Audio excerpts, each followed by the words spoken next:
लग्नानंतर नवऱ्याने मारलं तर आरडाओरडा केलाच जातो, पण लग्नानंतर नवऱ्यानेच बलात्कार केला तर? दिवाकर प्लीज. हो, नवऱ्याकडून होणारा लैंगिक अत्याचार अर्थात रेप, मॅरिटल रेप. ये आपकी अपनी बीवी क्यों ना, नो मीन्स नो. एकूण 32 देशांमध्ये मॅरिटल रेप गुन्हा नाहीये आणि त्यात पाकिस्तान, बांगलादेश, इराण, अफगाणिस्तान या देशांसोबत आपल्या भारताचंही नाव आहे. आजही भारतात मॅरिटल रेप हा गुन्हा नाहीये.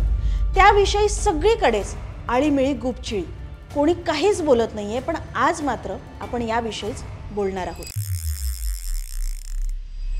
IPC कलम 375 नुसार बलात्काराची व्याख्या अशी आहे की एखादा पुरुष जर एखाद्या स्त्रीच्या सहमतीशिवाय किंवा बळजबरीने तिच्याशी शरीर संबंध ठेवत असेल तर तो बलात्काराचा गुन्हा मानला जातो.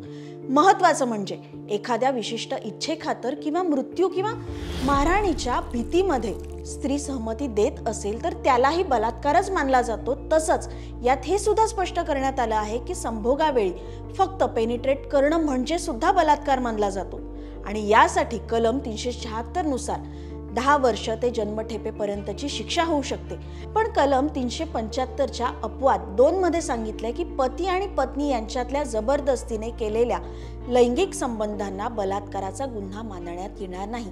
तसंच या अपवादात असं सुद्धा दिलं आहे की जर एखाद्या पीडित पत्नीचं वय 15 वर्षांपेक्षा जास्त असेल तरी तो बलात्कार मानला जाणार नाही.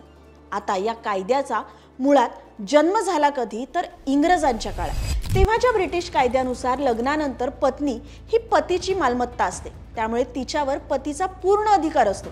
म्हणजे उदाहरण देऊन समजवायचं झालं तर जर एखाद्याने तुमच्या घरात येऊन तुमचा टीव्ही फोडला तर अर्थात तुम्ही त्याची कंप्लेंट पोलिसात जाऊन करू शकता. पण जर तुम्हीच रागाच्या भरात स्वतःच्याच घरातला टीव्ही फोडला तर तुम्ही पोलिसात जाऊन तक्रार कराल का? तर नाही, कारण टीव्ही तुमच्या मालकीचा असल्यामुळे तुम्ही काहीही करू शकता. बायको ही मालकीची वस्तू मानली जात असल्यामुळे तिच्याशीही कसंही वागलं तरी चालतं असाच समज आणि हा कायदाही. 18व्या आणि 19व्या शतकात स्त्रियांचं पावित्र्य यावर भर दिला जायचा आणि बलात्कार हा स्त्रियांच्या घराबाहेर होणारा प्रकार मानला जायचा. याच विचारसरणीमुळे 1860 मध्ये IPC कलम 375 तयार करण्यात आलं. यात बलात्काराची व्याख्या दिली गेली. त्यात विवाहामध्ये होणाऱ्या बलात्काराला अपवाद ठरवण्यात आलं. काळ बदलला, समाजाने प्रगती केली, अनेक जुन्या कल्पना मागे सोडल्या असल्या तरी स्त्रीला पुरुषाची मालमत्ता मानण्याचा दृष्टिकोन आणि त्यावर आधारित कायदे आजही तसेच आहेत. काळानुसार बलात्कारासंबंधीचे कायदे कठोर करण्यात आले, पण तरी विवाह संस्थेमध्ये बलात्कार हा अपराध मानला जात नाही. आता अजून एक उदाहरण घ्यायचं झालं तर 2018 मध्ये सुप्रीम कोर्टाने निर्णय दिला होता की एका सेक्स वर्करला सुद्धा नाही म्हणण्याचा अधिकार आहे आणि तिचा नकार असताना कोणी जर जबरदस्ती केली तर तो बलात्कार मानला जातो. कारण सेक्स वर्करला सुद्धा राईट टू से नो आहे, पण नो मीन्स नो म्हणण्याचा अधिकार पत्नीला नाहीये. याला हिपोक्रेसी नाही का म्हणायचं? यावर कोर्ट काय म्हणतं तर 2017 मध्ये दिल्ली हायकोर्टाने सांगितलं की वैवाहिक बलात्काराला गुन्हा ठरवणं म्हणजे विवाह संस्थेला अस्थिर करणं आहे.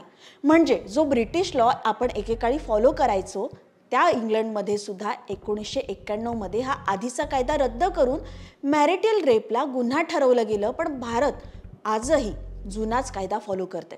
अर्थात याविषयी बऱ्याच संस्थांनी याचिका सुद्धा दाखल केल्या आहेत, पण प्रत्येक वेळेला वेगवेगळी कारणं देऊन या याचिका फेटाळण्यात आल्या.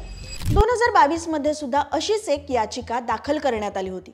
त्यावर सुप्रीम कोर्टाने उत्तर दिलं होतं की लग्न ही एक वेगळी संकल्पना आहे, एक वेगळं नातं आहे आणि यासाठी पूरक कायद्यांची, हक्कांची आणि कर्तव्यांची मांडणी कायद्यात केलेली आहे.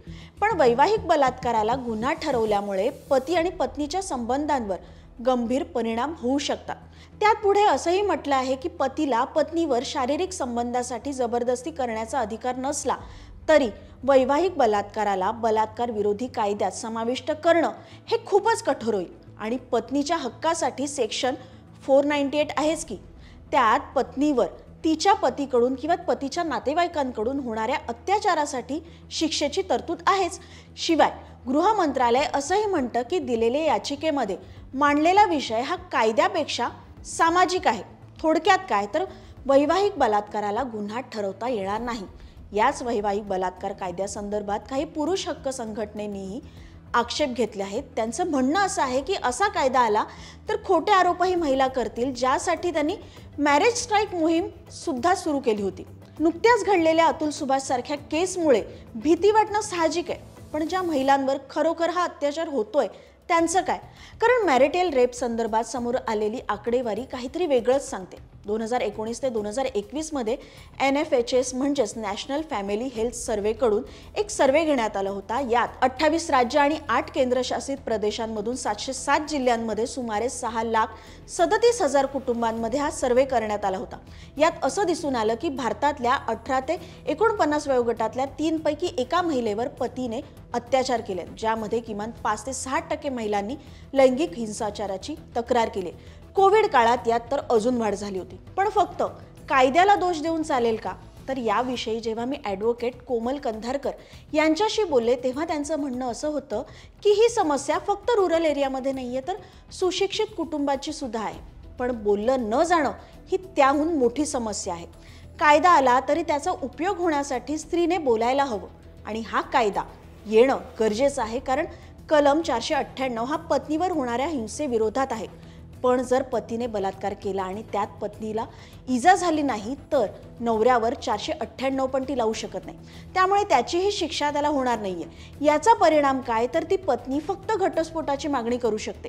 तिला तिच्यावर झालेल्या अत्याचारासाठी न्याय कधीच मिळणार नाही. त्यामुळे वैवाहिक नात्यात विश्वास हवा.